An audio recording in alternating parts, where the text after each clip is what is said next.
విషయం మనం కలిగి ఉన్నాం. అదేంటది? మనం రోమాపత్రిక 5వ అధ్యాయంలో చూసాం. ఇప్పుడు అనవసరమైన అతిశయం అది చూద్దాం. అది అనంతమైన అంటే ఇది అవసరము లేని అనవసరమైన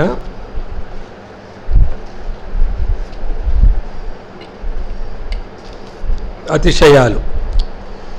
అనంతమైన అతిశయం మనకు ఉందో లేదో కానీ అనవసరమైనవి మాత్రం ఉంటాయి. ఇది లేని వాళ్ళు కాస్త బాగా పరీక్షించి తమను తామే లేదని అనుకోవడం చాలా కష్టం. అలాంటిది విషయం, ఇది అంశం. యోహాను మొదటి పత్రిక 2వ అధ్యాయం.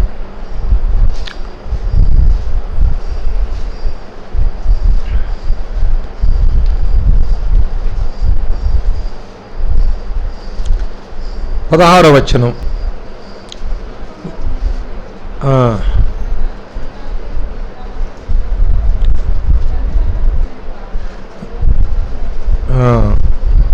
తీయకుండా కూడా చదవచ్చులే అమ్మ. అది ఎవరు చదివారు? మొత్తానికి ఎవరు చదివారు? Very good. తీయకుండా కూడా చదవలసిన వచనం అది. మనం బైబిల్ లేకపోయినా గుర్తుంచుకోవాల్సిన విషయం ఇది. ప్రతిరోజు మనం గుర్తుపెట్టుకోవాల్సిన వచనాల్లో ఒకవేళ ఏదొక దగ్గర నెంబర్లో దీన్ని వేసుకోవచ్చు. తప్పకుండా మనము లోకములో ఉన్నదంతయు, శరీరాశయు, నేత్రాశయు, జీవపు డంబము, ఇది తండ్రి మూలముగా కలిగినవి కాదు, లోక సంబంధమైనవే అన్నప్పుడు మనకి ఈజీగా పరీక్షించుకోవడానికి తేటగా కింద 2 మాటలు ఉన్నాయి. తండ్రి మూలముగా పుట్టినవి ఎన్ని ఉన్నాయని చెప్పుకున్నాం? యోహాను మొదటి పత్రికలో 10 ఉన్నాయి. తండ్రి మూలముగా పుట్టినవి 10 ఉన్నాయి. తండ్రి మూలముగా పుట్టనిది 1 ఉంది. మనం ఏం చెప్పుకున్నాం అప్పుడు? తండ్రి మూలముగా పుట్టిన వారు తండ్రి మూలముగా పుట్టని వాటి జోలికి మనము వెళ్ళకూడదు. తండ్రి మూలముగా పుట్టిన వారు పాపము చేయరు, చేయజాలరు. ఏ పాపము చేయరు అంటే శరీరాశ, నేత్రాశ, జీవపు డంబము అనే పాపము అని మనం అన్నింటిని మనం కరెక్ట్ చేసుకుని ఆలోచించవచ్చు. అసలు పాపం పుట్టేది ఈ 3 నుంచి. కాబట్టి మనం స్థూలంగా ఇవ్వబడ్డాయి కనుక వాటిని మనం సూక్ష్మంగా కాకపోయినా ఈ 3 మన హృదయంలో పెట్టుకోవాలి. మరి ప్రార్థన చేసుకుందాం. ప్రేమగల తండ్రి, మీ సన్నిధిలో మాకు అనుగ్రహిస్తున్న పాఠాలు అవి అంత్యదినాల్లో అత్యవసరంగా ఉన్నాయి. ఆది కాలం నుండి ఉన్న దానిని అనుసరించని వారు ఈ అంత్యకాలం వరకు వచ్చారు. అలాంటి మాకు ఈ కాలపు మాటలుగా, హెచ్చరికలుగా, శాసనాలుగా మీరు మాకు దయచేసి మమ్మలను వీటికి మేము లోబడిపోకుండా, బానిసలం కాకుండా కాపాడమని, అలాగే నీ బిడ్డలమైన మేము పరిశుద్ధ బలలో పాలిపంపులు పొంది అలాగే మా అర్పణలు కూడా మీకు అర్పించాము. దానిని మీరు అంగీకరించి ఆశీర్వదకరంగా మాకు చేసి, మా అవసరాలు ఎన్నో ఉన్నాయి వాటిని కూడా తీర్చమని ప్రార్థిస్తున్నాము. అలాగే మాకు దూరములో ఉంటున్నటువంటి సహోదరులు మరి అశోక్ గారు, వారి కొరకు ప్రార్థిస్తున్నాము. మరి మమత గర్భవతి గుండగా బిడ్డ కొరకు కూడా ప్రార్థిస్తున్నాము. మీ కృపనివ్వండి. లక్ష్మణ్ గారిని కూడా జ్ఞాపకం చేసుకోమని వేడుకుంటున్నాం. అలాగే మరి ఇజ్రాయెల్ దేశంలో ఉన్నటువంటి సురేష్ను కూడా మీరు జ్ఞాపకం చేసుకోండి, ప్రార్థించమని వీరు అడుగుతూ ఉన్నారు. మేము ప్రార్థిస్తున్నాము, కానీ వారిని చూచి సహాయం చేయవ దేవుడవు నీవే, మీకు అప్పగిస్తున్నాం, సహాయం చేయండి. అలాగే ఈరోజు ఎవరు రాలేకపోయారో, ఏ పరిస్థితుల్లో ఉన్నారో వారిని కూడా దయతో జ్ఞాపకం చేసుకోండి. చదవబడిన వాక్యమును మమ్మలను మీ కృపాహస్తాలకు అప్పగించుకొని క్రీస్తు ప్రభుని బట్టి ప్రార్థించున్నాము తండ్రి, ఆమేన్. దీన్ని మనం 16వ వచనం చూసినప్పుడు శరీరాశ, నేత్రాశ అనే 2 మాటలు మనం సీక్రెట్గా చేయొచ్చు, ఎవరికి కనబడకుండా తెలియకుండా రహస్యంగా చేయవచ్చు. అలాగే జరుగుతాయి కూడా, అవి ఆ స్థాయిలోనే జరుగుతాయి. ఎవరో తెలివి తక్కువ బయటపడతారు, పట్టుబడతారు. తెలివైన వాళ్ళు బతికినంత కాలం చేస్తారు. అందులో క్రైస్తవులు కూడా తప్పకుండా ఉంటారు, అనుమానం లేదు. అంటే నేనా అంటే నేను ఎవరి గురించి చెప్పలేను, కానీ మరి తప్పనిసరిగా ఉంటారనేది మాత్రం నేను చెప్పగలను. ఇక్కడ ఉంటారు, ఎక్కడైనా ఉంటారు. అందులో నేను లేనని కూడా నేను చెప్పడం లేదు, ఎందుకంటే ఇవి సులభంగా జారిపోయేవి, సీక్రెట్గా చేసేవి. ఏదైనా నేను నేత్రాశలో జారిపోయాను అనుకోండి, ఎవరు చెప్తానా? ఎందుకంటే అది సిగ్గుకరంగా ఉంటుంది. నాలాంటి వాడు అలా జారిపోవడం అనేది అది నా సాక్ష్యానికి చాలా అది ఒక గొడ్డలి పెట్టి లాంటిది. అంత మాత్రాన నేను జారిపోని వాడను అని చెప్పడం నా వల్ల అయ్యేది కాదు. మనకేదో ఆధారం ఉంది కనుక, నీ దగ్గర క్షమాపణ దొరుకుతున్నది కనుక, కృప దొరుకుతున్నది కనుక, మరలా నన్ను ఆ యొక్క జారిపోయిన దాంట్లో విమోచన నీ దగ్గర దొరుకుతుంది కనుక, ఇలాంటి మాటలతో మనం ప్రభు దగ్గర కృపను పొందుతూ ఉన్నాము. కనుక మనమందరము ఇందులో సీక్రెట్గా జారిపోయేట వాళ్ళమే. ఒకవేళ శరీర సంబంధమైన ఆశ కొన్నిసార్లు అది తీవ్రతరమైనప్పుడు, అది మరొకరి దృష్టిలో పడితే నువ్వెంత రహస్యం అనుకున్నా పడవచ్చు. కానీ నేత్రాశ అనేది పడదు ఎవరి దృష్టిలో కూడా. మరీ పడని ఆశ నేత్రాశ. అది మనం చెబితేనే తెలుస్తుంది, చెప్పకపోతే తెలియదు. అది మనం చెప్పం. కనుక ఇలాంటి కొన్ని చెక్ పాయింట్స్ మన జీవితంలో, వాటిని పిట్ ఫాల్స్ అంటారు కదా, అది మనం పడిపోతూ ఉండే సహజమైన గుంటలు గోతుల్లాగా అవి ఉంటుంటాయి. కానీ జీవపు డంబం అనేది మాత్రం మనం తప్పనిసరిగా కావాలి అని ఇతరులకు చూపించే విషయం. అవునా కాదు చెప్పండి? జీవపు డంబం అనేది నీలో సీక్రెట్గా ఉండదు. ఉంటే అది డంబం కాదు, దాని పేరు డంబం కాదు. అది ఏదో నీకున్నటువంటి ఒక హామీ, ఒక హోప్ నీకు ఏదన్నా ఉండొచ్చు, లేకపోతే ధైర్యం ఉండొచ్చు. నీలోనే ఆ డంబం అని నీలోనే ఉంటే, అది నీలోనే ఉంటే ఉండొచ్చు. కానీ డంబంలోంచి పుట్టేదే అతిశయం. డంబంలో నుండి అతిశయం వస్తుంది.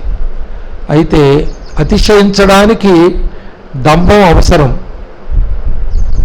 ఏమండి, అర్థమైందా? మీకు సులభంగా అర్థమవుద్ది. మనం అతిశయించాలి దేని ఎందన్నా అంటే, ఒక మనలో ఉన్న ఒక డంబాన్ని మనం జ్ఞాపకం చేసుకోవాలి. దాన్ని ఇతరులకు మనము ప్రజెంట్ చేయాలి, కనబడేట్టు చేయాలి. కానీ చాలాసార్లు అలా చేసి మనం పొగడ్తలకు ఆశిస్తాం. అది ఎక్కడుందా మాట అంటే, యాకోబు పత్రికలో 4వ అధ్యాయంలో 16వ వచనంలో, ప్రస్తుతము మీరు మీ డంబముల యందు అతిశయపడుతున్నారు అంటాడు. ఏంటి ఆ డంబాలు చెప్పండి? అక్కడే ఉంది 13వ వచనంలో. నేడో రేపో ఈ పల్లెటూరులో ఏ పల్లెటూరులో నేను ఎందుకుంటాను, పట్టణం పోతాను. ఆడు పల్లెటూరే, అక్కడే పుట్టాడు, అక్కడే పెరిగాడు. వాడు బతుకు అంతే. వాళ్ళ అమ్మ తెలుసు, నాన్న తెలుసు, వాళ్ళు ఎలా బతికారు తెలుసు, ఏం తిన్నారో ఏం బట్ట కట్టారో తెలుసు, ఎవరికి పాలేరు పని చేశారో తెలుసు. కానీ ఒక ఆయన ఉండేవాడు, నేను కొత్తగా సేవకు వచ్చినప్పుడు, మార్కు ఆయన పేరు. ఇంత పెద్ద టేప్ రికార్డు పట్టుకుని ఊరముడు తిరిగేవాడు. ఆ మస్కాట్ ఎక్కడ తెచ్చిన టేప్ రికార్డు తిరుగుతూ ఆ బెల్ట్, ఆయన పెట్టుకున్న బెల్ట్ భలే ఉండేది, ఇన్షర్టు అది ఇది మొత్తానికి బూట్లో వేసి తిరుగుతుండేవాడు. అక్కడ సుతారు పను మరి అమాలి పనే చేసేవాడు అక్కడ, అంతే అది చేసేది. తర్వాత తెలిసింది నాకు. ఆవిడ ఎలిజబెత్ అని మేమే పేరు పెట్టినట్టున్నాం, ఎల్లమ్మ ఆమె పేరు. చర్చికి వచ్చేది కాబట్టి ఆయన కూడా వచ్చాడు. ముందు ఆయన ఎరగం మేము, తర్వాత చూసాం. ఆయన అనేవాడు, ఎట్లా మార్క్ గారు ఇక్కడ ఉండలేనా నేను పోయేదే అక్కడ ఇట్లా ఉండదు ఏంటిది అనేవాడు. అలాగే అదే డంబం అన్నమాట. చివరి చచ్చిపోయాడు ఆయన. నేనే బతుకున్నాను. అర్థం ఎందుకు ఆ డంబాలు చెప్పండి? పోతారా ఉండనే ఇక్కడ నేను ఏంటో అది పందులు ఉండే అప్పుడు పందులు పాయికానాలు అనేవారు, సిద్దిపేటలో పందులు పాయికానాలు అనేవారు. అనేవాడు. మరి నేను దుబాయ్ పోయినప్పుడు చూశాను, కంపు అటు వెళ్ళాలంటేనే భయం వేసేది. ఎక్కడుంది టాయిలెట్స్ ఎక్కడుందనంటే కంపు అక్కడి నుంచే కంపు అవి. మరి అక్కడ బడాయి మాట అన్నమాట. అది డంబం అంటే. డంబములు యందు అతిశయిస్తున్నారు. టేప్ రికార్డర్ అప్పుడు ఎంత ఉండేది, అట్లా మనకు సెల్ ఫోన్ ఎంత ఉండేది ఫస్ట్లో, టెలిఫోన్ అంత ఉండేది, ల్యాండ్ ఫోన్ అంత ఉండేది. అలాగే ఇప్పుడు చిన్న చేతులకు వచ్చినాయి మనకి. అదేసు తిరిగేవాడు. కనుక ప్రస్తుతము మీరు మీ డంబముల యందు అతిశయిస్తున్నారు అనేది. కనుక ఏంటి మన సాధారణంగా మన డంబాలు చెప్పండి? నేను 5 రాసుకున్నాను, ఇంకేమైనా యాడ్ చేయండి. ఈ మతం తీసేయడానికి ఏం లేదు. ఒకటి విద్య, దాని ముందు కూడా రాశాను, ఆస్తులు అంతస్తులు. రెండవది విద్య ఉద్యోగాలు. మూడవది పదవులు అధికారాలు. నాలుగవది తలాంతులు నైపుణ్యతలు. ఆస్తులు అంతస్తులు, విద్యా ఉద్యోగాలు, పదవులు అధికారాలు, తలాంతులు నైపుణ్యతలు, అందము ఆరోగ్యం అని రాశాను. బలం అనుకోవచ్చు, ఆరోగ్యము, అందము ఆరోగ్యము. వీటి రిఫరెన్స్ చెప్తాను, రాసుకోండి మీరు. ఆస్తులు అంతస్తులకి సామెతల గ్రంథం 11:4 మీ ఆస్తులు అక్కరకు రావు అని ఉంటుంది అక్కడ. సామెతలు 11:4. తర్వాత దానికే కీర్తనలు 49:11. అంటే మేము ఈ లోకంలోనే ఉంటాము అని వాళ్ళ ఇళ్లకు వాళ్ళ యొక్క ఆస్తులకు వాళ్ళ పేర్లు పెట్టుకుంటారట చిరస్థాయిగా, అవి మాకే ఉంటాయనుకున్నట్టు. అది విద్యా ఉద్యోగాలు, అది ప్రసంగి 12:12 రాసుకోండి. ప్రసంగి 12:12. అక్కడేముంటుందంటే అధికమైన విద్య వలన దేహమునకు ఆయాసము ఎక్కువగును అనే మాట ఉంటుంది. అంతేకాకుండా యెషయా గ్రంథం 47:10 నీ విద్య నిన్ను చెరిపివేసినని ఉంటుంది. నీ విద్య నిన్ను ఉద్యోగం కూడా చెరిపేస్తుంది. మరి దాసు గారు ఉద్యోగం చేసేటప్పుడు ఆయనది పర్మనెంట్ చేయలేదు. ఆయన పేరు యేసుదాస్ గారు, మనోహర్ సిస్టర్ భర్త. ఆయనది పర్మనెంట్ చేయలేదు, చాలా కాలం పర్మనెంట్ చేయలేదు. ఎందుకంటే అక్కడ క్లర్క్ ఉన్నాడంట కరీంనగర్లో, హెల్త్ డిపార్ట్మెంట్లో డిఎంఎండ్హెచ్ఓ ఆఫీస్లో ఓ క్లర్క్. ఆ క్లర్క్ పేరు కూడా యేసుదాసే. 50 రూపాయలు ఇమ్మంటున్నాడు లంచం వెళ్ళినప్పుడల్లా, నెల జీతానికి వెళ్ళాలి ఆడికి. అప్పుడు జీతాలు తెచ్చుకోవాలి కదా, 1981లో చెప్తున్నాను నేను. వెళితే సార్ నాకు పర్మనెంట్ అవ్వలేదు కదా అంటే 50 రూపాయలు అడిగేవాడట.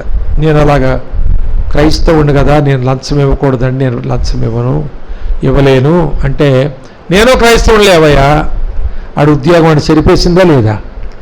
అది ఒకవేళ ఏదైనా కూలి పని చేసుకుంటే చెమటగారితో తెచ్చుకొని కూలి తెచ్చుకుని తిన్నాం హాయిగా. కానీ ఉద్యోగం చెరిపి ఒక యేసుదాసు ఏమో తన ఉద్యోగం కాపాడుకున్నాడు, నీతిగా నిలబడ్డాడు. ఇంకొక యేసుదాసు అతను చెరిపి వేసి లంచగొండిని చేసింది. కనుక విద్యా ఉద్యోగాలకి ఈ రెఫరెన్స్లు రాసుకున్నారా? యెషయా 47:10 రాసుకున్నారా? వాళ్ళ పేర్లు పెట్టుకుంటారని వాళ్ళ ఆస్తులకి అది కూడా రాసుకున్నారా? ఇది చెరిపివేసిందని. తర్వాత పదవులు, అధికారాలు, అది సామెతల గ్రంథం 27:24 ఇది కిరీటము ఎల్లకాలము నీకు ఉండదు, తరతరములు ఉండదు. ఉండునా అంటే ఉండదు అని అర్థం. పదవులేవి కూడా, అధికారాలేవి తరతరాలు ఉండవు. టిప్పు సుల్తాన్ అంటే ఎవరండి? టీచర్లు. రాముడా? నాకు వినపడతలేదు. రాజు. ఎక్కడ రాజు? దేశానికి ఢిల్లీ, మైసూర్ రాజు. వాళ్ళ మనవడు రిక్షా దొక్కుతున్నాడంట. ముదు మనవడు. ఉంటుందా కిరీటం వెనకాలం? ఉంటుందా? ఏమనుకుంటారా? ఆయన కిరీటం తర్వాత కొడుకు ఇప్పుడు కొడుకు రిక్షా. పేపర్లు రాస్తేనే చదివి చెప్తున్నాను మీకు నేను. టిప్పు సుల్తాన్ అంటే ఢిల్లీని కూడా ఆయన చక్రం తిప్పాడని రాశారు అందులో, ఆ పేపర్లో. ఏమండి పద్యనాయక్ గారు, మనకే తెలుస్తాడు ఆయన. చక్రం తిప్పాడని రాశారు ఆ పేపర్లో. వాళ్ళు మనవడో మునిగానుడో రిక్షా పుల్లరట. కనుక జాగ్రత్త, ఇవన్నీ గాలికి పోయేవే. ఏ ఆస్తులైనా అంతస్తులైనా గాలికి పోయేవే. ఉద్యోగాలు కూడా మళ్ళా గుమ్మం దొక్కనేవారు. 60 ఏళ్ళు దాటితే గుమ్మం ఎక్కరిస్తారా? ఎక్కనేవారు.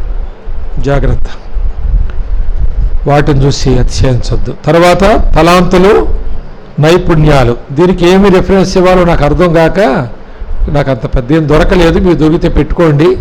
నేనేం చేశానంటే సమూయేలు 2వ గ్రంథంలో 2వ అధ్యాయంలో ఆషాహేలు పెట్టాను.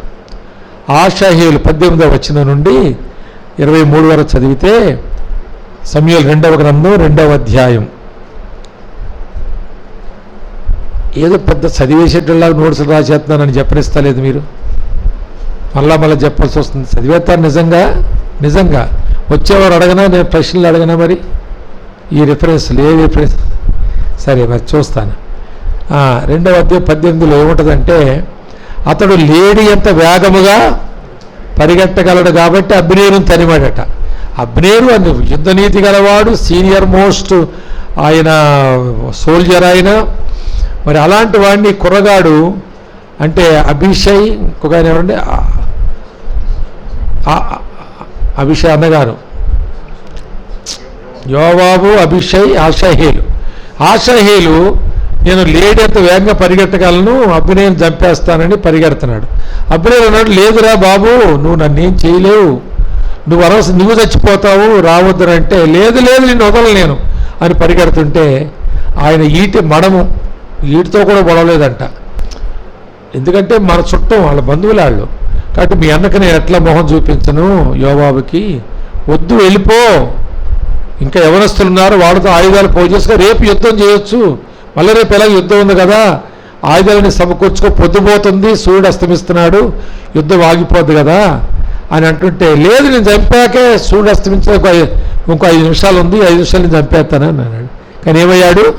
చచ్చి అక్కడ దారిలోనే పడ్డాడు. నైపుణ్యత, ఇలాగ నేను ఆ ఎక్స్పెక్టెన్సీ అంటారు కదా, మనకున్న గొప్పతనం, తలాంతు, నేను చేయగలను అనేవి కూడా అంతమైపోతాయి. తర్వాత అందం, ఆరోగ్యం అన్నాను.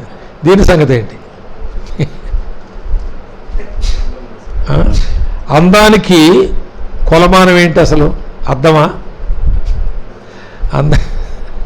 అది ఒక్కటి తెలుసు వారికి. అందానికి కొలమానం అద్దం అని తెలుసు పాపం. అయితే అది ఎవరినైనా సరే అందంగా ఉన్నాం అన్నట్టుగా అనుకున్నట్టు చేస్తుందేమో మరి.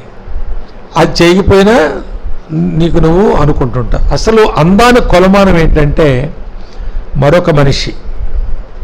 జాగ్రత్తగా వినండి, అందులో ఎంత దోషం ఉందో, ఎంత పాపం. అందుకే వాక్యములో అందము మోసకరం, సౌందర్యము వ్యర్థం. అంటే నువ్వు యాజ్ ఇట్ ఈజ్గా బయటికి వెళ్ళిపోతే అసలు అందం అనేది ఎక్కడి నుంచి వస్తుంది? ఎవరికన్నా నువ్వు నచ్చావు అనుకో, నచ్చింతను ఎక్కడి నుంచి వచ్చిందంటే అమ్మ నాన్నలోకి వచ్చిందే. వాళ్ళు నల్లగుండు ఎరగెందుకుందు? అవునాగా చెప్పండి. వాళ్ళు ఎర్రగా ఉన్నాక నువ్వు ఎర్రగా ఉన్నావు, వాళ్ళు నల్లగా ఉన్నారు నువ్వు నల్లగా ఉన్నావు. వాళ్ళు పొట్టిగా ఉంటే పొడిగెందుకు అవుతావు? నువ్వు కూడా కొంచెం అటు ఇటుగానే. అర్థమైందా? అదే దేవుడు పెట్టింది కాదు. దేవుడిచ్చిన అందాలు ఉన్నాయి కొందరికి, అవి ఆయన వాడుకున్నాడు. ఇప్పుడు మోషే దివ్య సుందరుడు, రాణి కంట్లో పడ్డాడు. అబ్బా, అది ఆయన అంత అందగాడు కాకుండా ఏదైనా కొంచెం. అసలు అందం అంటే సహజమైన అర్థం ఏంటంటే అవయవాలన్నీ ఎక్కడ ఉండవలసి అక్కడ ఉన్నాయి అర్థం అంతే. ఇది సహజమైన అర్థం. అందం అంటే ఎక్కడ ఉండవలసిన అవయవం అక్కడ. ఇప్పుడు ఈ ముక్కు ఇక్కడ లేదనుకోండి, అది చాలా పెద్ద ముక్కు ఈ పక్కనెక్కడ ఉందనుకోండి, చెవి ఇక్కడ ఉందనుకోండి, ఎలా ఉంటాను? నీ చెవి ఉంది, ముక్కు ఉంది, కానీ ఉండవలసిన దగ్గర లేదు కాబట్టి అబ్నార్మల్గా ఉంటావు, విపరీతమైన ఇదో రకమైన జంతువు అనుకుంటారు ఎవరన్నా. కనుక అందం అనేది అవయవాలు ఎక్కడుండాలో అంగ సౌష్ఠమే అందము. అర్థం రాసుకోండి మీరు. అంగ సౌష్ఠమే అందము. ఏమో టీచర్లు చెప్పాలి మీరు స్కూల్లో, అదే కదా. అంగ సౌష్ఠమే అందము. ఎక్కడుంది మేడం ఇదంటే బైబిల్ ఉందని చెప్పండి, బాగా చెప్తా. సరే అంటే అంగ సౌష్ఠం అర్థమైంది వీళ్ళందరికీ. ఎక్కడ ఉండవలసిన అవయవము అక్కడ. ఈ బొట్టనేలు ఈ చివరి ఉందనుకోండి, ఈ సిట్నేలు మొదట ఉందనుకోండి, ఎలా ఉంటుంది చెప్పండి? కాబట్టి అది దాని అర్థం అదన్నమాట. కానీ దీన్ని విపరీతం చేసేసి అద్దాలు సృష్టించేసి అద్దం కనిపెట్టేసి ఒకడు కాపురం పోగొట్టుకున్నాడంట. ఎలాంటి అద్దం తెచ్చి పెట్టులో పెట్టుకున్నాడంట. ఆడికి అద్దం దొరికింది ఎక్కడో పెట్టులో పెట్టుకున్నాడు. ఎవరో చాలా విలువైన వస్తువు అని. అయితే ఒకసారి వాళ్ళ ఆవిడ పెట్టి తీసి చూసిందంట, అందులో ఒక అమ్మాయి ఉందంట. ఇక అంతే, భర్త విడిచిపెట్టి ఆడు ఇంటికి వచ్చే లోపలే వాళ్ళ అమ్మగారి ఇంటికి పోయిందంట. ఇంకోటి తెచ్చిపెట్టుకున్నాడు, నాకు తెలియకుండా పెట్టులో పెట్టుకొచ్చి. కాబట్టి నేను ఆడికి కాపురం చేయను. ఎంతమంది చెప్పినా కాపురం చేయలేదంట. ఎవరి ఫోటో కనపడింది దానికి? అర్థమని తెలియదు, ఆ ముఖమే కనపడింది, ఇంకో అమ్మాయి అనుకున్నానట. సరే, విషయం ఏంటంటే ఇక్కడ అందం అనేది ఎదటి వాళ్ళ దృష్టిలో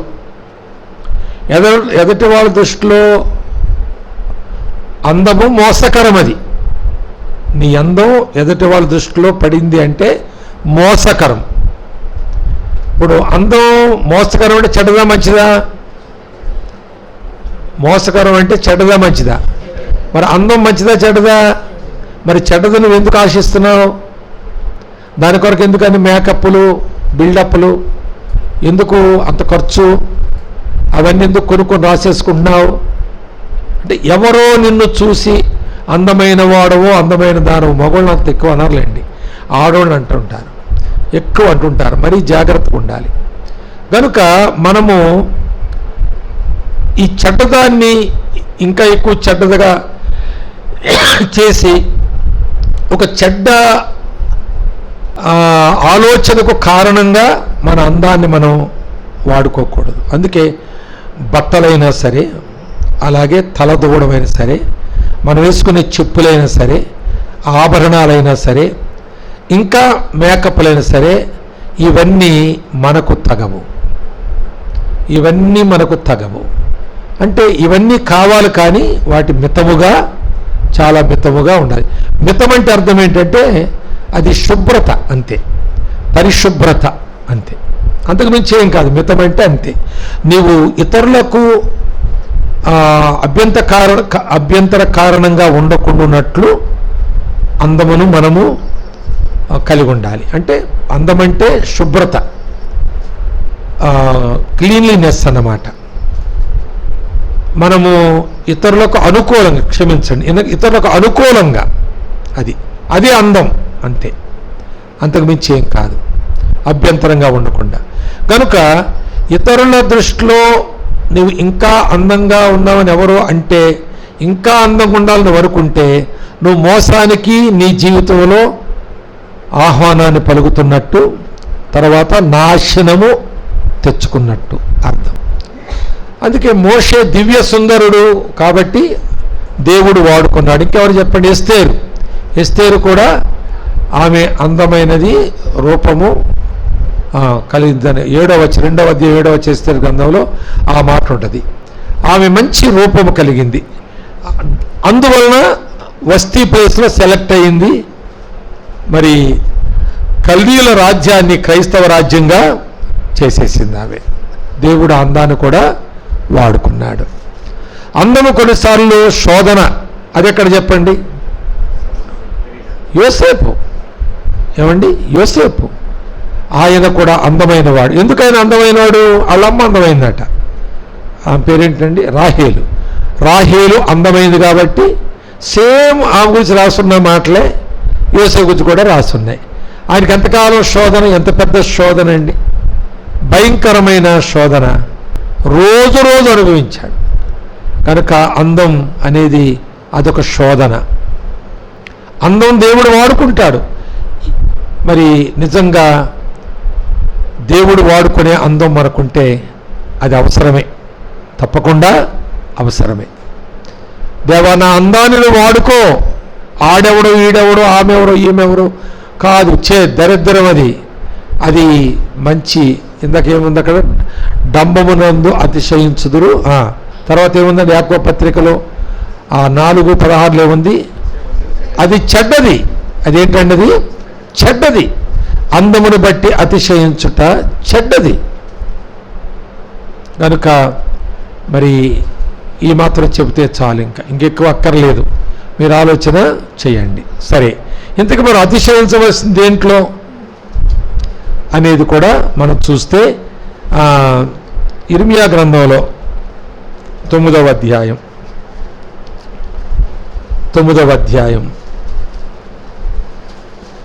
మంచి అతిశయం. ఇది 24వ వచనం. మంచి అతిశయం అని రాసుకోండి. ఇందాక అవన్నీ కూడా చెడ్డ అతిశయాలకు మీకు రిఫరెన్స్ ఇచ్చాను. అది పేతురు మొదటి పత్రిక, దాని రిఫరెన్స్ ఇవ్వలేదు కదా, రాసుకోండి. అందానికి ఆరోగ్యం, పేతురు మొదటి పత్రిక 1వ అధ్యాయం 24 చదవండి ఎవరైనా. 1వ అధ్యాయం 24.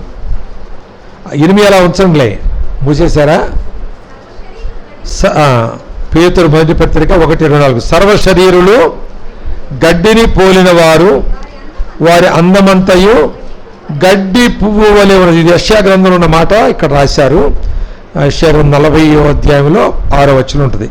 2 వచనాలు ఉంటుంది, 1 వచనం రాశారు ఇక్కడ. గడ్డి ఎండును దాని పువ్వును, అయితే ప్రభు వాక్యం ఎల్లప్పుడూ నిత్యుడు. వారి అందమంతయు గడ్డి పువ్వు. గడ్డి ఏంటి? మన శరీరం. సర్వ శరీరులు, మన శరీరము గడ్డి, మన అందము పువ్వు. గడ్డి ఎండును దాని పువ్వు రాలును. గడ్డి నువ్వు, నీ అందం పువ్వు. నువ్వు ఎండుతావు, వడిలిపోతావు, తర్వాత నీ అందం రాలిపోతుంది. అప్పుడు ఎవరు నిన్ను కోరుకోరు. నువ్వు అందాన్ని ప్రదర్శించడానికి ఎన్ని ప్రయత్నాలు చేసినా ఎవరిని ఆకర్షించలేవు. అది ఈ సత్యం. అవి మీరు తర్వాత ధ్యానం చేయండి, ఆ 5 విషయాలు. ఇక్కడ మంచి అతిశయం చెబుతున్న 24వ వచనం, ఇర్మియా 9:24. అతిశయించువాడు దేనిని బట్టి అతిశయింపవలనగా, భూమి మీద కృప చూపుచు నీతి న్యాయము జరిగించుచున్న యెహోవాను నేనే అని గ్రహించి నన్ను పరిశీలనగా తెలుసుకున్నటను బట్టియే. ఇక్కడ ఆగుదాం, ఒక నిమిషం ఆగుదాం. అంటే యెహోవాను నేనే అని గ్రహించాలి. రెండవది, నన్ను పరిశీలనగా తెలుసుకోవాలి. చాలామంది దేవుని నమ్ముకున్నామన్న వాళ్ళు సరే యెహోవా అనేది కొంచెం తక్కువ పలుకుతాం మనం. అది హీబ్రూ భాషలో పలికిన మాట. మరి అది పాత నిబంధనలోని మాట కనుక కొంచెం తక్కువ వాడతాం. మరి దేవుడు అనే మాట ఎక్కువ వాడతాం. కానీ నీకు ఎంత తెలుసు దేవుడు? దేవుడు నమ్ముకున్నాను అని అతిశయించేడా కుదరదట. ఆయన పరిశీలనగా తెలుసుకోవాలి, క్షుణ్ణంగా తెలుసుకోవాలి. దేవుడు దేవుడు దేవుడు అని ఎన్నోసార్లు అంటూ దేవుడు గురించి నువ్వు తెలుసుకున్నది చాలా తక్కువ, 1 ఇంచ్ నువ్వు నమ్మినప్పుడు తెలుసుకున్నది.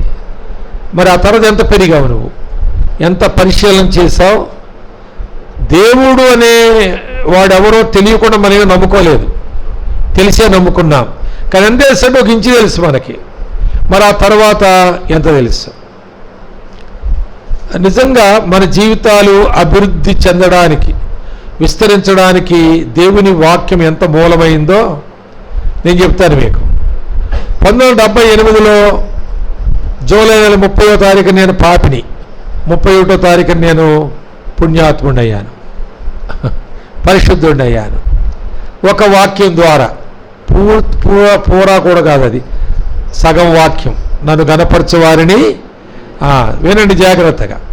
తర్వాత ఇర్మియా గ్రంథంలో మాట దొరికింది 2 ఏళ్ళు పోయాక, దాంతో సేవకు వచ్చాను.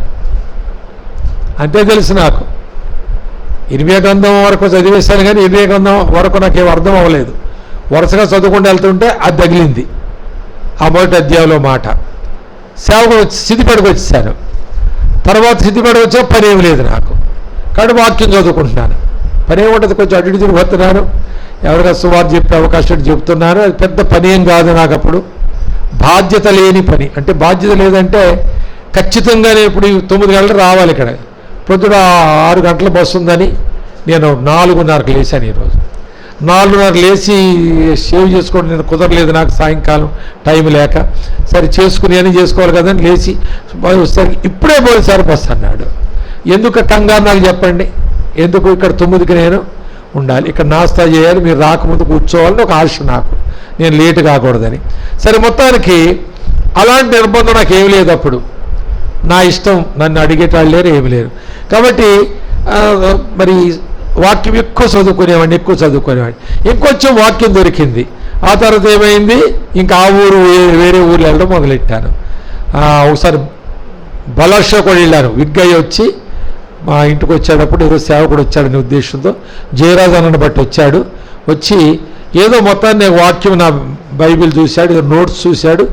చూసి నన్ను బలాషా తీసుకెళ్ళాడు ఆయన కూడా, అక్కడ సాక్ష్యం చెప్తుగా రమ్మని. అక్కడికి వెళ్ళిపోయాను నేను. అది మన బార్డర్ అనుకోండి.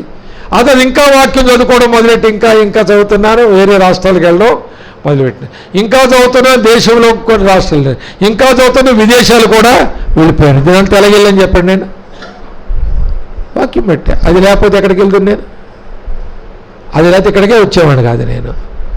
కనుక వాక్యమును బట్టి, అంటే ఆయన వాక్యం బట్టి అంటే అర్థం ఏంటి, ఆయన పరిశీలనగా దేవుడి గురించి ఇంకెక్కువగా తెలుసుకోవడం మనకు ఉన్న అవకాశం వాక్యం.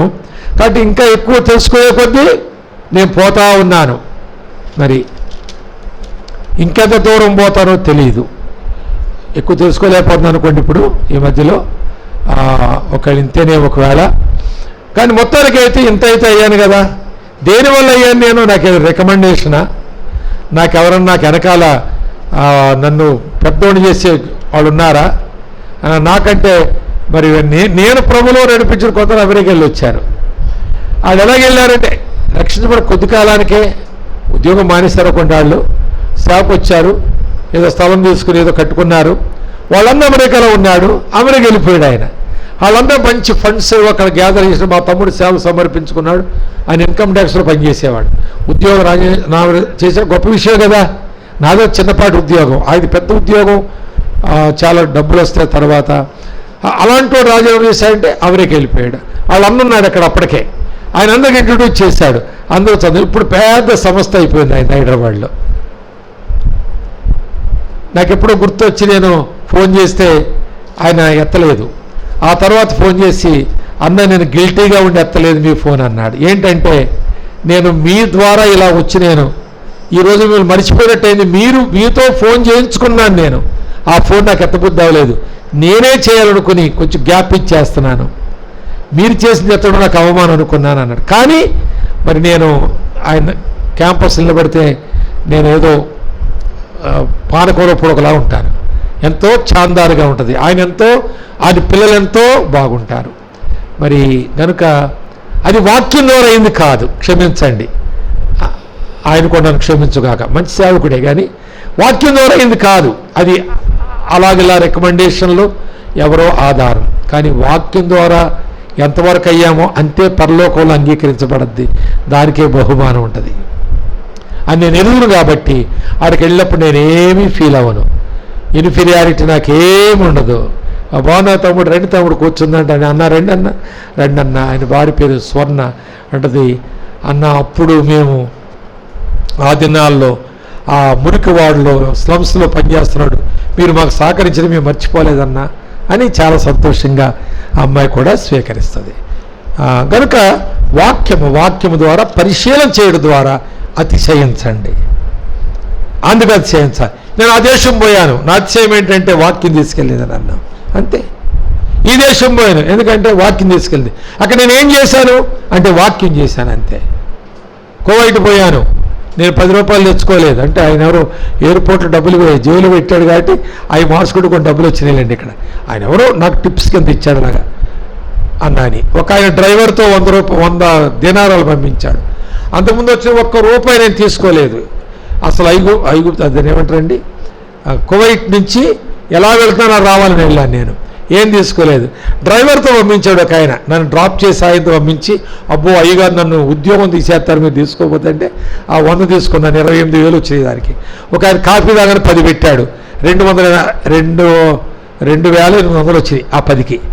అవి తప్ప నేనేదో తెచ్చుకుంటే షేవింగ్ క్రీమ్ ఒక ఆయన ఉంటే, అది ఈ మనోళ్ళు అతి చేత ఉంటారు ఈ ఎయిర్పోర్ట్లో, షేవింగ్ క్రీము ఒప్పుకోరు, కానీ అడ్డు చేసాడు ఒప్పుకుంటారు వాళ్ళు. కాబట్టి ఆయన షేవింగ్ క్రీమ్ వాడుకున్నాను అన్న, తీసుకెళ్ళండి అన్న నా గుర్తుగా ఆయన బతిమాలి పెట్టులో పెడితే ఒక షేవింగ్ క్రీమ్ తెచ్చుకున్నాను నేను.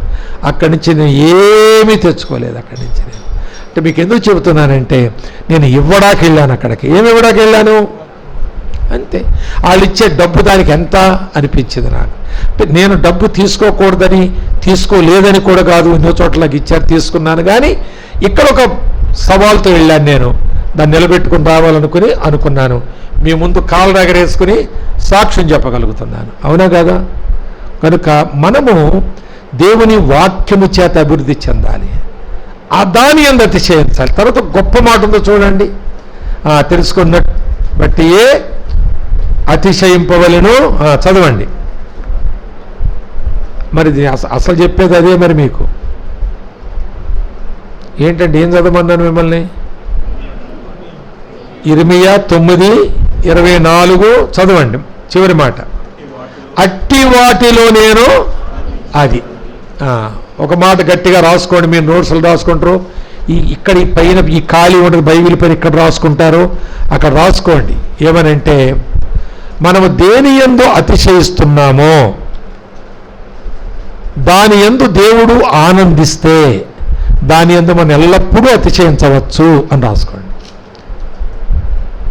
మనం దేని యందు అతిశయిస్తున్నామో దాని యందు దేవుడు ఆనందించగలిగితే మనం ఎప్పటికీ దాని యందు అతిశయించవచ్చును.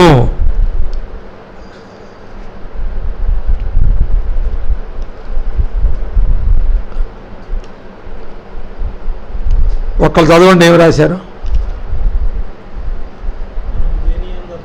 ఆ మైకులో చదవాలి, అర్థం అవ్వాలి అందరికీ. సరే చదవండి, సరిగ్గా రాసుకోండి, ఆయన చదువుతారు. నువ్వు సరిగ్గా రాకపోతే మళ్ళీ చెప్తాను. సరిగ్గా రాసాను అడుగుకున్న వాళ్ళు చదవండి. మీ చదువులు ఎంతో, మీ జ్ఞానం ఎంతో అని చెప్తాను.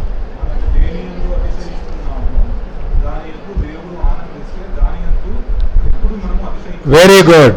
అది మనము దేని యందు అతిశయించుచున్నామో దాని యందు దేవుడు కూడా అని రాసుకోండి. దేవుడు కూడా ఆనందించగలిగితే, లేక దాని యందు దేవుడు ఆనందించగలిగితే దాని యందు మనం ఎల్లప్పుడూ అతిశయించవచ్చు. అది సరే, అది ఒక చక్కని ఏమంటారు స్టేట్మెంట్ అంటారా, అలా రాసుకోండి దాన్ని. ఆ బైబిల్ అక్కడే పైన రాసేయండి. అది ఇర్మియా గ్రంథం మేమెందుకు తీస్తామనుకుంటే ఎప్పుడు ఆ మత్తయి సువార్త ఆ తెల్లకాది దగ్గర రాయండి ఏదైనా. కనుక ఇక్కడ చాలా ముఖ్యమైనటువంటి మాట చెబుతున్నాను నేను. ఇది మనం అతిశయించవచ్చు. దేని యందు అతిశయించవచ్చు? 24. దేని యందు అతిశయించకూడదు? 23వ వచనం. అది ఇర్మీయా గ్రంథం 9:23. జ్ఞాని తన జ్ఞానమును బట్టి, శూరుడు తన శౌర్యమును బట్టి అతిశయింపకూడదు. అతిశయింపకూడదు. అతిశయింపవలెను. అతిశయింపకూడదు. 2 లేవా చివరిగా? అతిశయింపవలెను 24వ వచనం, అతిశయింపకూడదు 23వ వచనం. ఆ జ్ఞానమును బట్టి కానీ ఐశ్వర్యాన్ని బట్టి కానీ మనము అతిశయింపకూడదు. నేనన్నా 5 రాసుకోండి. ఇందులో అయ్యి ఉన్నాయి, ఇంకొన్ని ఉన్నాయి, రాసుకోండి. అవి చదువుకోండి తర్వాత వెళ్ళి. తర్వాత కొందరు రథముల బట్టి అతిశయిస్తారు. వారు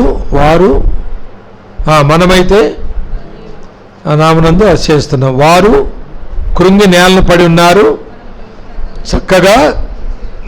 అంటే మనము ఆయన యందు ఆయన్ని ఎరిగి ఆయన్ని ఎంత పరిశీలనగా తెలుసుకుంటూ ఉంటామో అంత అతిశయాన్ని ఎక్కువ చేసుకోవచ్చు మనం. ఈరోజు ఆయన గురించి కొత్త మాట జరుగుతుందంటే అతిశయం పెరిగిపోవాలి మనది. అంతే, ఎంత పెరిగినా పర్వాలేదు. దాని యందు ఆయన ఆనందిస్తాడనమాట.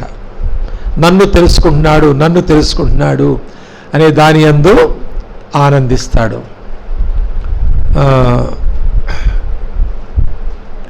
ఏదో ఎగ్జాంపుల్ గుర్తొచ్చింది నాకు, మంచిది, టైం లేదు, తర్వాత ఎప్పుడని చెప్తాను లేదు.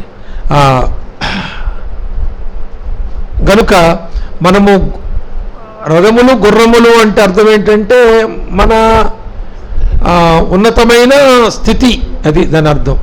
ఇది యాకోబులో మాట రాస్తాడు కదా, 1వ అధ్యాయం 9వ వచనమా ఏంటండి? ఐశ్వర్యవంతుడా ఎలా ఉంది అది చదవండి. యాకోబు 1:9. దీనుడైన సహోదరుడు తనకు కలిగిన ఉన్నత దశ అతిశయింపవలెను. ధనవంతుడైన సహోదరుడు దీన స్థితి యందు అతిశయించాలి. అంటే ధనవంతుడు ధనమును అతిశయించకూడదు, అలాగే పేదవాడు పేదరికాన్ని బట్టి కృంగిపోకూడదు. ఒక పేదవాడికి ఏదైనా ఒక ఉన్నతాది స్థితి ఏదైనా దొరికితే దాన్ని అతిశయించవచ్చు. ధనవంతుడికి ఒక దీనస్థితి ఏదైనా దొరికితే, కష్టం దొరికితే దాని యందు అతిశయించవచ్చు. కనుక పేదవాడు కృంగిపోకూడదు, ధనవంతుడు ధనమును బట్టి అతిశయించకూడదు. పేదరికాన్ని బట్టి కృంగిపోవద్దు, ధనాన్ని బట్టి, అది దాని తాత్పర్యం. అతిశయించకూడదు. ఒకవేళ నువ్వు ఏదైనా దీనస్థితి నీకు దొరికితే ఎక్కడైనా దాని యందు అతిశయించాలి. అంటే ఒక పరుపు మీద పడుకునేవాడు, ఏసీలో తప్ప ఎక్కడ ఉండలేని వాడికి ఒక వరండాలో పడుకోవాల్సి వచ్చిన వాడు ఎప్పుడన్నా, అంటే విశ్వాసం గురించి చెప్తున్నాను, నీకు ఏసీ కదా ఉండవు, పట్టు నాకున్నాయి, పడుకోవద్దని చెప్పడానికి నేను చెప్పడం లేదు. కానీ ఒక గుడిసెలో పడుకోవాల్సి వచ్చింది, నువ్వు సువార్తకు వెళ్ళావు, సువార్తకు నాతో వచ్చావు, లేక సేవకులతో వెళ్ళావు, అక్కడ ఒక చిన్న విధవరాలు మా ఇంటికాడ కొంచెం తినండి అయ్యా నేను పెడతాను ఏదో వేసి పెట్టింది. సరే విగ్గై నేను పోతే వాంకిడ్ అనే ఒక ఊరిలో, ఆ మహారాష్ట్ర బోర్డర్లో ఆశీర్వాద్ అవతల బంబోర్ అని ఉంది, దాని మధ్య ఉంటుంది వాంకిడి. అక్కడ ఒక పోస్ట్ మ్యాన్, అప్పుడు పోస్ట్ మ్యాన్ 105 రూపాయలు జీతం ఆయనకి, ఆమె మాకు ఏదో వేసి పెట్టింది. ఆవిడ పండుకోవాల్సి వచ్చింది.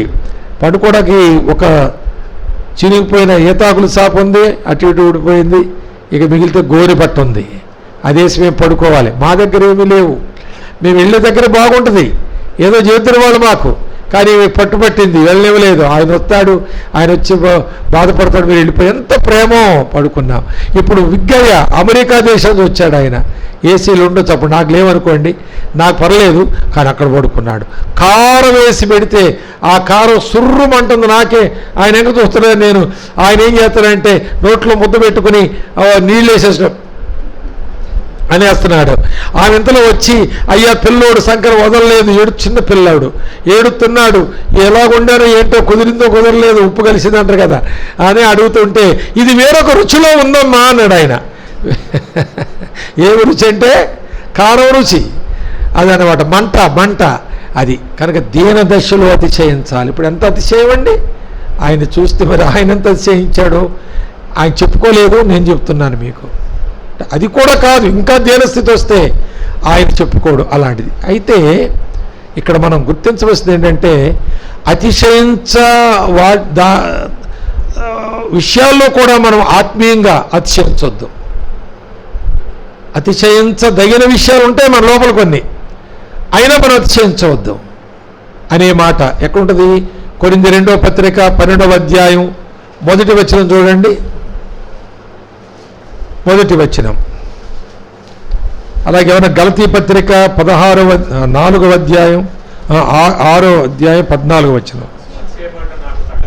తగదు, అతిశయపడు నాకు తగదు, అతిశయపడు తగదు అంటే మంచి అతిశయమా చెడ్డ అతిశయం? అది మంచి అతిశయమే.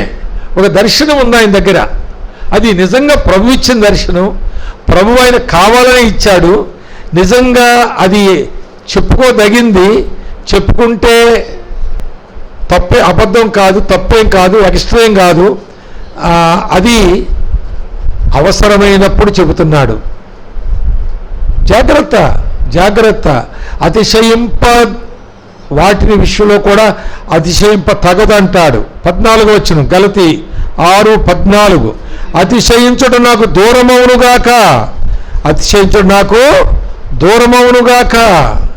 ఇది మనలో ఒక నినాదంగా ఉండాలి.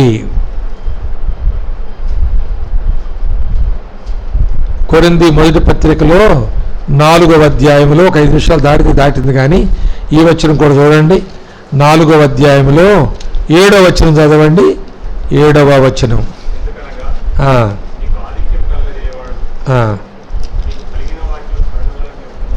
చూసారు ఆ మాట వినండి, ఆ మాట వినండి. 7వ వచనం 4:7. నీకు ఆధిక్యము కలుగజేయు వాడెవడు? నీకు కలిగిన వాటిలో పరుని వలన నీవు పొందనిది ఏది? పొందియుండియు పొందనట్టు నీవు అతిశయింప నేల అనే మాట. అంటే అసలు నువ్వు చిన్నప్పుడు, నువ్వు పుట్టినప్పుడు, అప్పటి నుంచి నీకు చేయవలసినన్ని చేయకపోతే, నువ్వు స్కూల్లోకి వెళ్ళాక నీకు దొరకవలసిన చదువు దొరకపోతే, ఆ తరువాత నీవు పెద్దయిన తరువాత నీకు ఒక ఉద్యోగం ఎవరు నీకు ఇవ్వకపోతే, గమనించండి, నీవు ఈరోజు అతిశయించడానికి ఏముంటుందా? ఉంటుందా? ఇప్పుడు నీకు ఉద్యోగం ఎవరిని ఇస్తే, పాప నీకు ఉద్యోగం లేదని ఇస్తున్నాడా?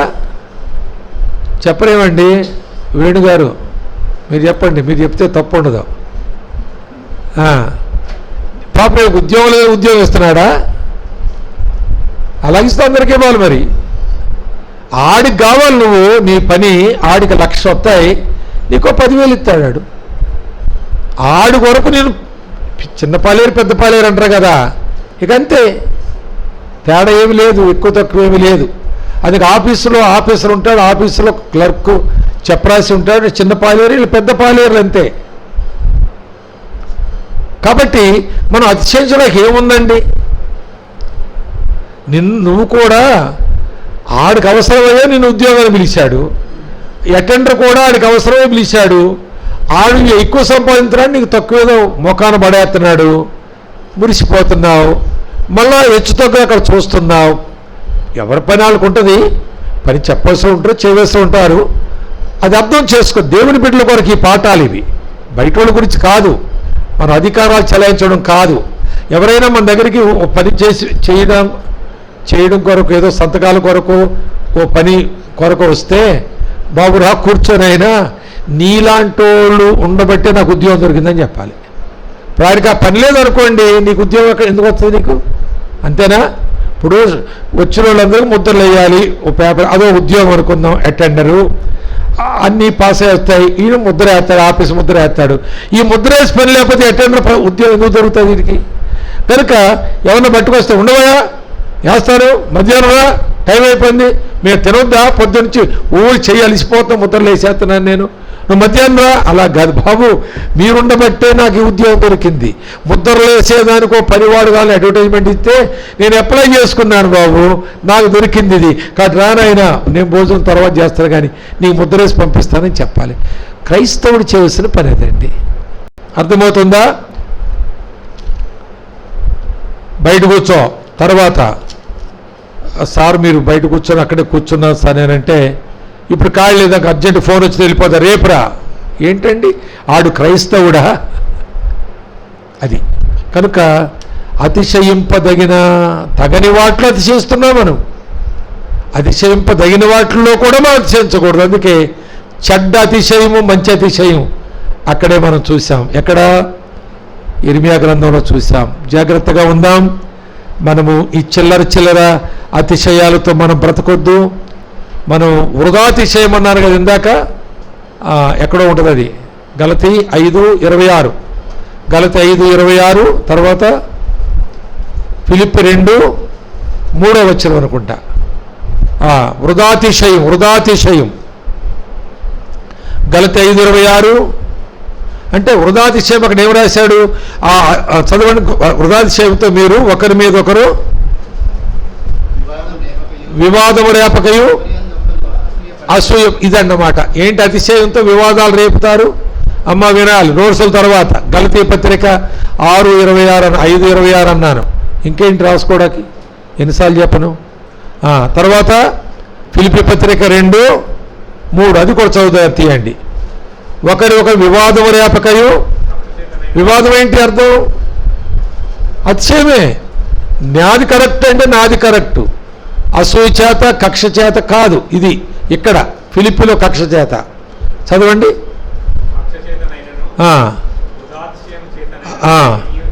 అది మనము పగబట్టి కక్ష చేత.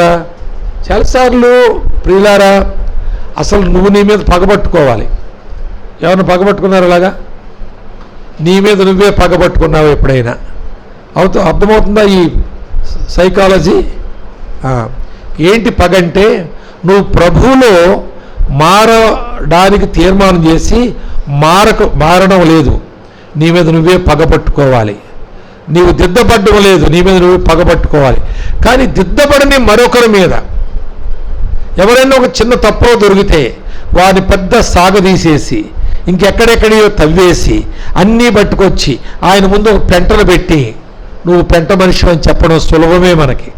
కానీ నీ తవ్వుకో, నీది పెద్ద పెంట, నీ పెంట తవ్వుకోవడానికి నీకు టైం లేదు. నీ పెంట తవ్వుకోవడానికే నీ గడ్డపారను వాడుకో, వేరే వాళ్ళు పెంటలు తవ్వడానికి కాదు. ఆ పని అది వృధాతిశయం అంటే అది అర్థం. నువ్వు ఒకరు చెబుతున్నావు, నువ్వు తప్పు చేసావు చెప్తున్నావంటే అది వృధాతిశయం. నీవు అతను దిద్దే విధానం అయితే అది కాదు. అతను చక్క చేసి ఒక శ్రేష్ఠుడుగా నువ్వు చూడగోరితే అది కాదు విధానం.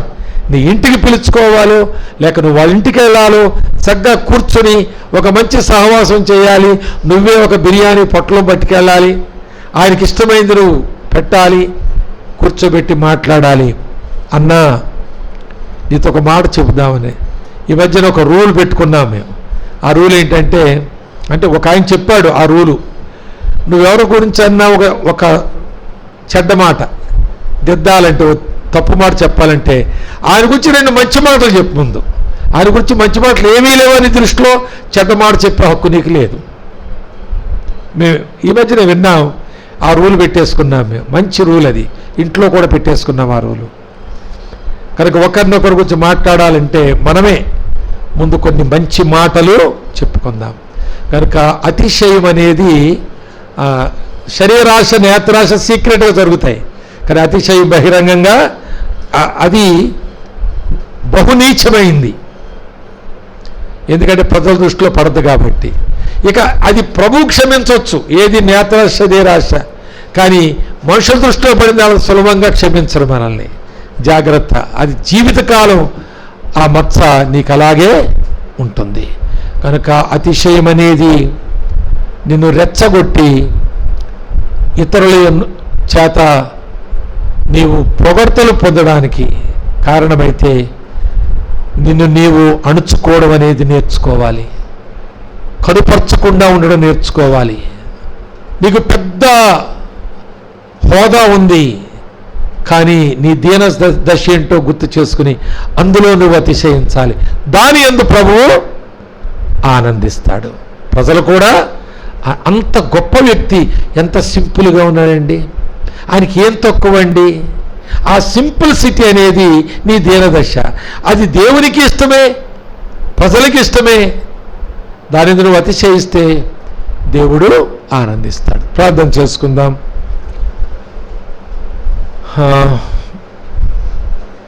చేస్తారు ఎవరైనా?